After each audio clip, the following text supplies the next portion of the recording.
All right, we are at Flip Siggy. We are going to do a mukbang. You guys know me. This is the first place I always hit when I come back to New York City. I love Flip Siggy. I love my boy Jordan Andino. This is his amazing restaurant on 7th and 10th.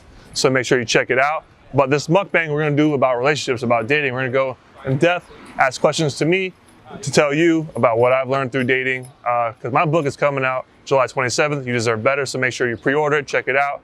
And let's go eat, let's go talk about dating. Come on.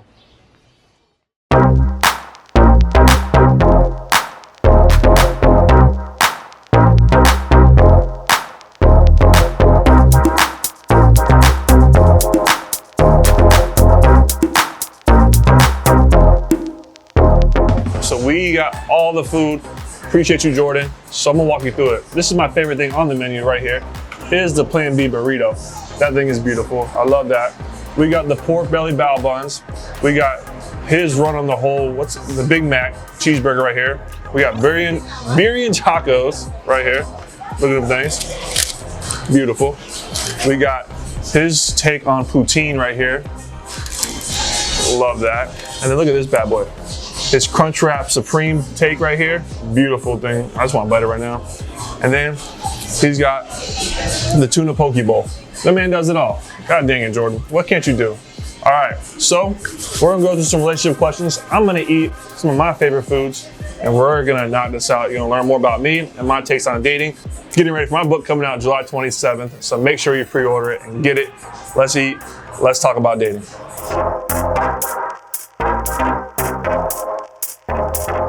My longest relationship was a year and a half. That relationship was the relationship that I took before I went on the show. We broke up about 7 months before the show was a thing. It took 7 months.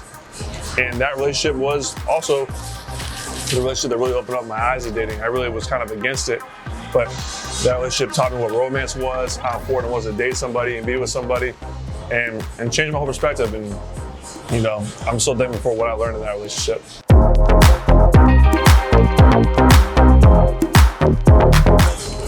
My ideal partner, it doesn't go off of looks.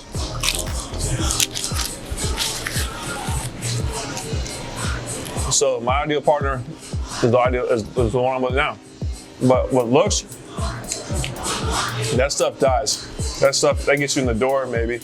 But really, what my ideal partner looks like is the one that makes me happy. I don't know if there's a specific look for that, but it's all about the person, who they are. You know, looks fade, you know, but the person inside, that's forever.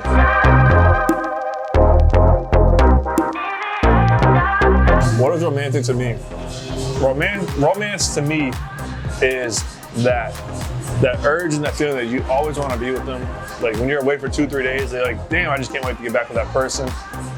Like you just care, like you really, like when you ask how their day is, it's because you really want to know what their day is and how it was. Like, you know, there's a song by Joe saying, I want to know, you know what I'm talking about? Like, I want to know what's going on in your head.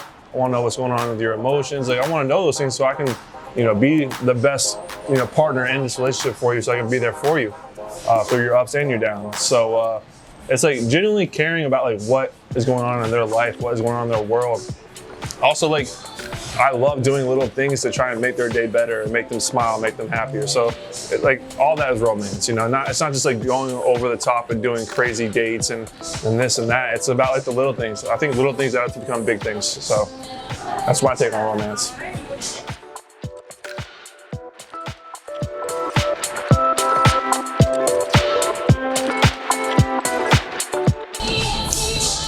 I think the first thing I do is take a girl to Flip Siggy and have one of these damn burritos. That shit is hitting.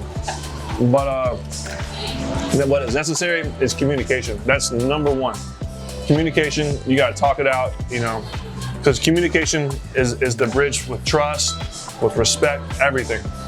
You know, when it comes to being in bed with somebody, communication is key. You know, you gotta make sure you're both communicating, want to be in the same place, doing what you're doing. You know, when it comes to trust, you know, letting your spouse or your partner know that, like, hey, I'm gonna be over here at this event. You know, like, you know, this is what's going on. Like checking in, like, it's just building that trust. So I think communication is the bridge to everything in a relationship. But now I'm about to try this pork bao bun, baby.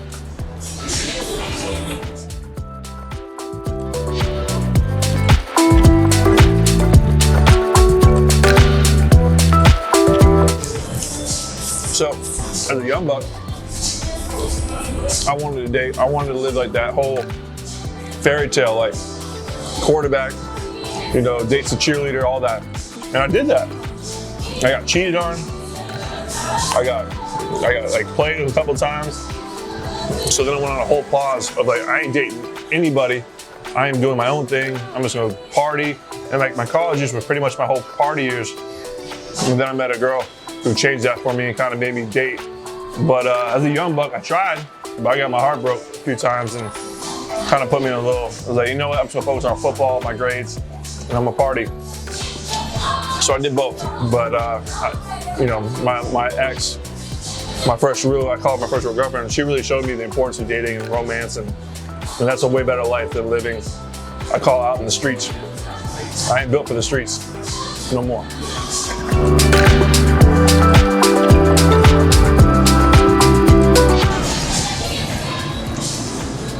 Oh, damn, that's a good bird. Favorite aspect of being in a relationship is like having that person to go to and tell them like, your highs and your lows. Like, yo, I just got this big job, or I just bought this house, and this house is sold. Like, to share that with somebody is a beautiful thing. And then also to share your lows and have them help you walk you through your lows and help walk them through their lows, and you need that in a partner. And I think that's like the beautiful thing in a relationship is you're building a team. You're building, like your own crew, and it's just like prospering together. And so I think that's like what I think makes relationships so great and why I love relationships. I'm about to smack this bad boy though.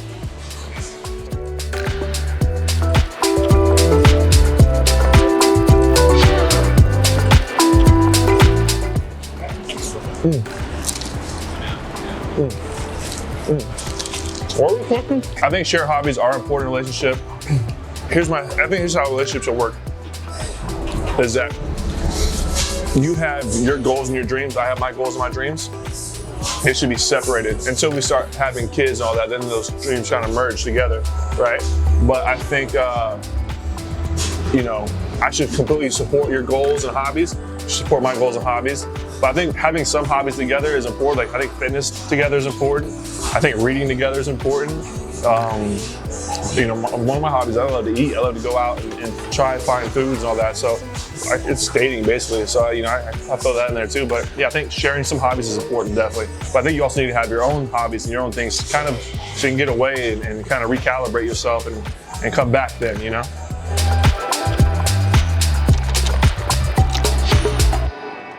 So to test compatibility, go on a trip. You'll know right away if you can stay in a room with somebody for 7 days, 5 days, whatever it is. You'll know right away if that's the person to be with or not. I also think a way to test compatibility early on in the dating process is my first date is always dinner, right? People like to do activities, they like to go do things, because then the conversation isn't really relying on the conversation to keep the date going. But if the date has so much dead space and like you guys can't keep conversation going, probably aren't gonna work out anyways. So I like to hammer it out right away. Date in person, at a restaurant, figure it out, see if it's awkward or not, do it. If it works, great. And if it don't, move on to the next one. Damn.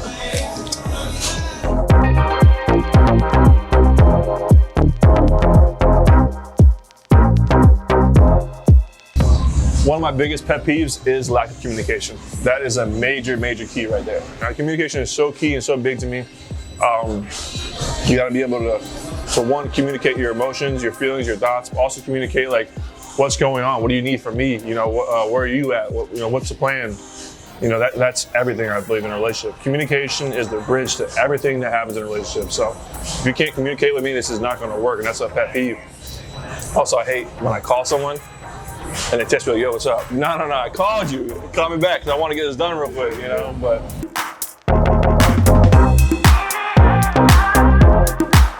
A pet peeve that I do to others that they probably don't like is, for me, sometimes I'll be with you and not with you, in the sense that like we're together, but I'm thinking about work or thinking about something ahead, and I should just be present. And sometimes I lose, being present. And I think that kind of like sometimes it's like hello, like yo, what's going on, And something I have to work on is is being. I always say, be where your feet are. It's like a saying I love to use. Be in the moment. Be where you are, and stop worrying about what's in the future. Stop worrying about work that you can't. Nothing's going to happen any different right now if you by just thinking about it. So, working on being more present. I think that's a pet peeve that people get from me.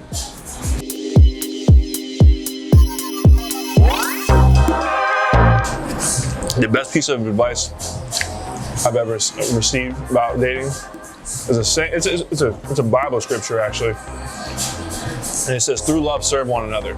And it's simple as that. Just do things with love in a relationship. Don't do things because you want something in return. Like love isn't. Like love shouldn't be like, there shouldn't be like a tab on love. Like shouldn't be keeping score on love. Like I did this, so you gotta do this.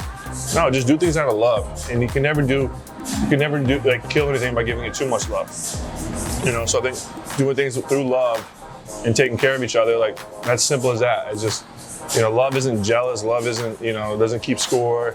Love is real. Like just love should be about caring and compassion and giving yourself all to somebody.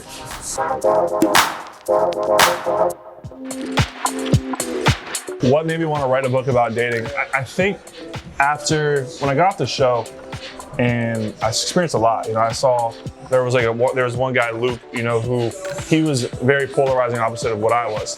And I don't think Luke's a bad person. I just think Luke has grown up. He grew up in the South, very, just old school way of looking at things. And I grew up in Florida, which is no different, but I've been in New York a little bit. I've been around a lot of people. I've seen a lot of things, and that's allowed me to kind of create a different philosophy on how I see things and change and open up my mind a lot.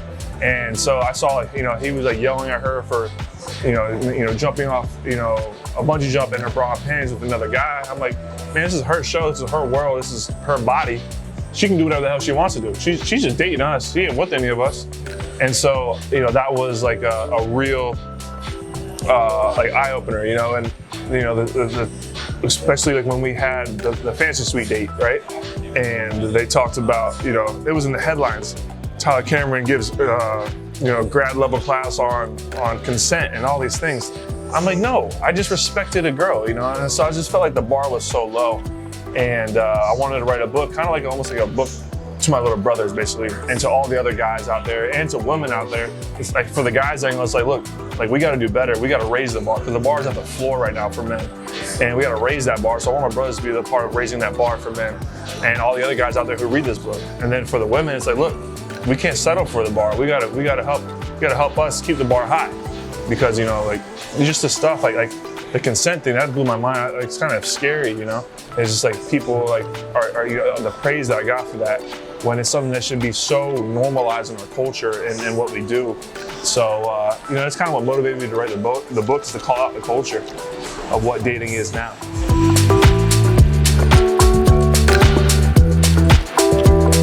One piece of dating advice I give to my brothers, to young guys, is, first of all, be respectful. Like I said, listen, no is no.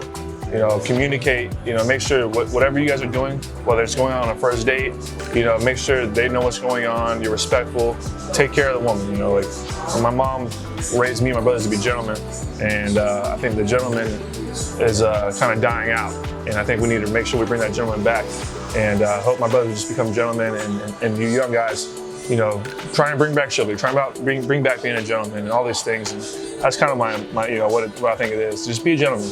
All right, as you can see, Flip Siggy kicked my ass here. I didn't even touch the poutine really. I didn't even make it to the tuna poke yet. But I hope you guys learned something from this. Excited to share this with you guys. But there's so much more that's going on in my book. So make sure you guys pre-order my book. July 27th is coming. So make sure you get it. Share you more of what I've went through, my looks on relationships, my looks on kind of the show, everything I've been through. So make sure you check it out. Appreciate you guys watching. Like, comment, subscribe, and come eat at Flip Siggy one day. I promise you, you'll love it.